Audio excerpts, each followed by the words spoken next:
Budget rules. What are they and how do they work with Amazon advertising?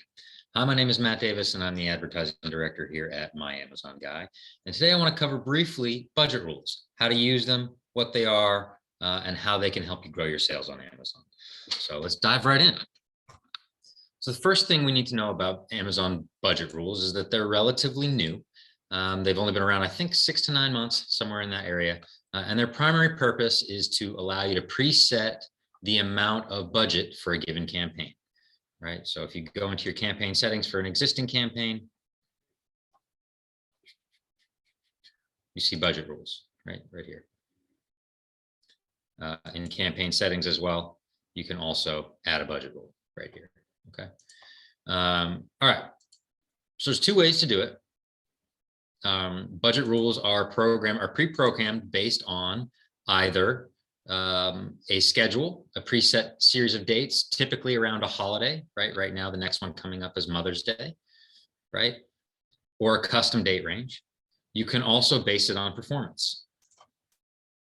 Right now, it's important to note, you can't go into negative, right?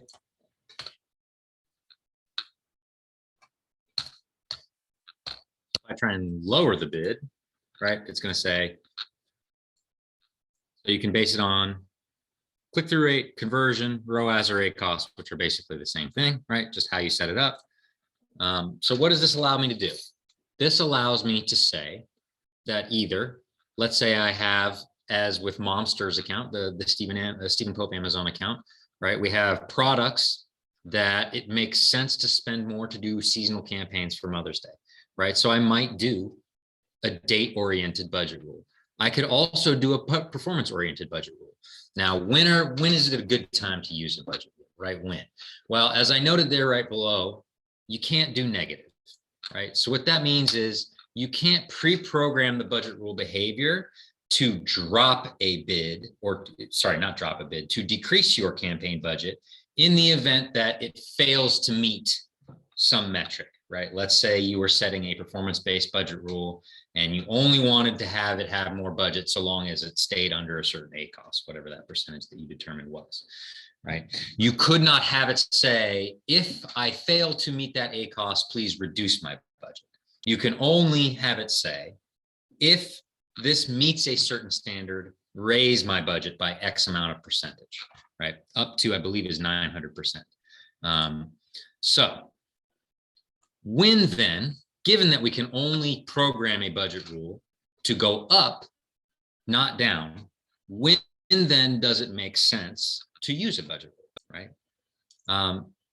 There's exceptions to every rule, but generally, my opinion is that because we can only go up, it makes sense, again, generally speaking, without some sort of context-specific reason, it makes sense to focus primarily on top-performing campaigns that have a lot of completed orders, completed sales, and do so at least at a relatively efficient clip, right? Budget rules are prime tools to efficiently grow your account. Typically, right, you may have a campaign or series of campaigns that are doing really well performance-wise, and then what happens? You double their budget, you double the net, right? They scatter their sticks in a broader fashion, and all of a sudden that 20% ACoS campaign is a 40% ACoS campaign.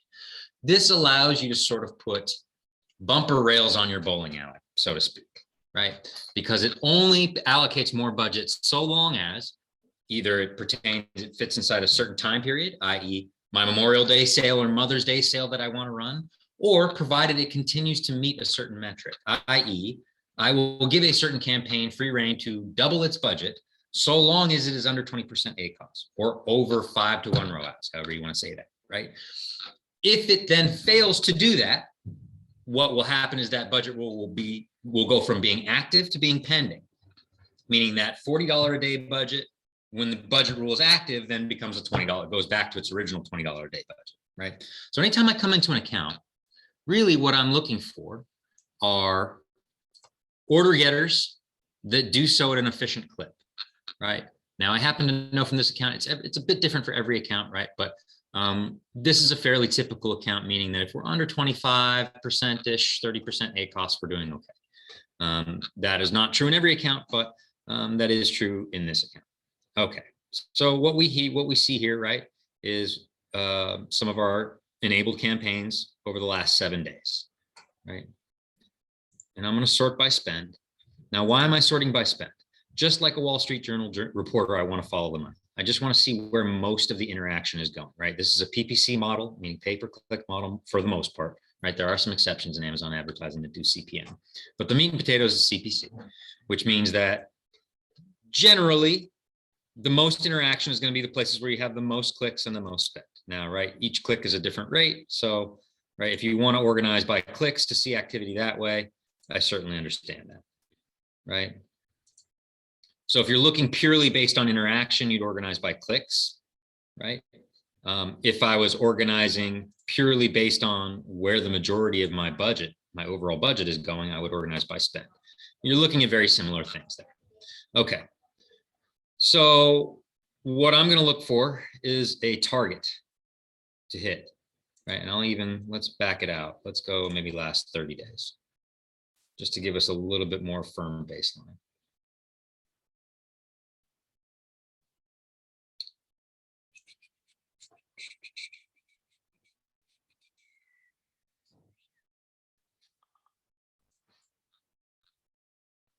Okay. And what we see here is these are self-targeted, which is why it's doing pretty well. 21% ACoS, right? Basically a 4-to-1 return, 153 clicks, 30 orders. It's a decent conversion rate, right? We're targeting ourselves, meaning these are ads that are targeted to run on our own page to sort of defensively ward off others that might advertise against us, right? So again, you can access budget rules a couple different ways. You can go from the campaign settings where it says budget, and you see we've got a $10 daily budget, right? And I'm going to go to budget rules. Okay. Add a budget rule. And if you were noticing that all of the ACoS in some of these accounts are really high, this is one of our test accounts. So we run a bunch of different things, and we're a bit more speculative on this account than we would be in others. Example, I'm running a test budget rule without telling anybody. I'm just setting it up. But here we go, right? So we're going to go name it however you want it. I like to make it super intuitive, right? So in this case, I'm going to run a performance-oriented ACoS budget rule, right? Which is going to say, I'm going to give that budget an automatic permission to run at a higher budget level, provided it stays below 25% ACoS, right?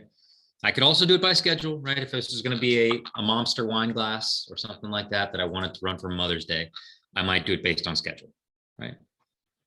And even with performance, you can still performance-oriented budget, even with performance-oriented budget rules, it's important to note that you can still custom set the date range. Okay, so we're going to come down here. We're going to pick the performance metric that we like. In this case, it's going to be ACoS less than, and we're going to say 25. Okay, and given that parameter, we're going to let it double, right? So increase 100%. And it shows you what that means in real dollars, right? So a $10 daily budget now becomes 20. Boom. Add it, right? And now when I'm monitoring, it shows that it's active, right?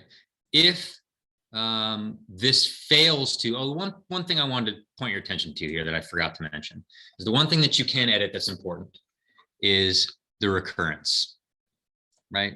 So what that means is we set this budget rule basically saying, all right, this campaign has a $10 daily budget, but so long as it maintains an ACoS of under 25%, it's actually a $20 a day budget, right? Okay, well, recurrence is basically telling Amazon how often you want it to check. All right, are we still at or below, or well, less than, are we still below 25%, right? Daily or weekly, right? Some cases it's going to be weekly. Most often, if you're like me, if you're anxiety driven as I am, it's going to be daily, right? You're good, which is basically all you're asking Amazon to do is at the end of each day, is it still under 25%? Cool. Still under 25%? Cool, right? The only reason for doing it weekly is just to take a wider view, right? If you have a business model, or if you already know you have a product or a campaign set up where there's a lot of day in, day out swings, or it's a product where everybody buys it on the weekend, right? Things like that, then it might make sense to compound weekly. But most of the time, you're going to compound daily, right? So I'm not actually going to make an update because I was already setting it there. I just wanted to come back and make sure that I explain that to you guys, right? So if this at the end of each day, this is now going to compound, right? Recurrence daily. It's going to check basically to see, are we still under 25%, right? If this fails, if this campaign fails to stay under 25%, this rule will change from the status will go from active to pending.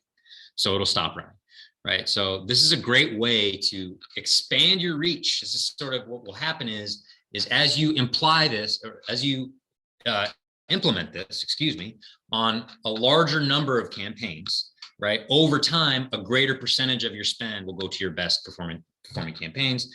And hopefully on the flip side of this, you're also doing some optimization, right? Reducing bids, reducing budgets where you're not as effective, right? And so this is a great tactic to sort of put bumper rails on your successful campaigns as you broaden their reach.